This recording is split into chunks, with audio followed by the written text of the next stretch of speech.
আজীবন জনগণের পাশে থেকে তাদের সেবা এবং দেশ ও জাতির কল্যাণে কাজ করার অঙ্গীকারের কথা জানিয়েছেন ঢাকা ৬ আসনে বিএনপির মনোনীত প্রার্থী ইশরাক হোসেন। তিনি বলেন, জনপ্রতিনিধি তার জবাবদিহিতা বজায় রেখে ভোটারদের সঙ্গে সরাসরি যোগাযোগ রাখবে, তাদের সঙ্গে মতবিনিময় করবে এবং সব সমস্যার সমাধানের চেষ্টা করবে।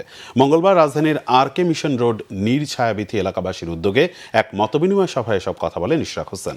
যেভাবে তার বাবা জনগণের পাশে ছিলেন, সেভাবে তিনিও জনগণের সেবা এবং দেশের কল্যাণে নিজেকে উৎসর্গ করেছেন। বলেন, ২৪শে রক্তাক্ত গণ অভ্যুত্থানের উদ্দেশ্য ছিল নতুন বাংলাদেশ গড়া, যেখানে রাজনীতিকে কলুষিত অংশ থেকে উত্তরণ ঘটিয়ে দেশের ও জাতির কল্যাণ সর্বোচ্চ প্রাধান্য পাবে বলেও জানান তিনি।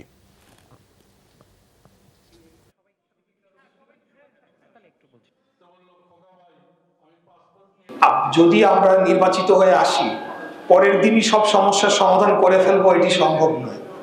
বা রাতারাতি কোনো সবকিছু পরিবর্তন হয়ে আমাদের দেশ কোনো ভিন দেশে পরিণত হবে, এই ধরনের মিথ্যা বয়ান আমরা আপনাদেরকে দিচ্ছি না। আমরা এতটুকু বলতে চাই যে আপনাদের সমস্যাগুলো আমরা চিহ্নিত করেছি, তো এই নগরীর সমস্যাগুলোর মধ্যেই আমরা বসবাস করছি।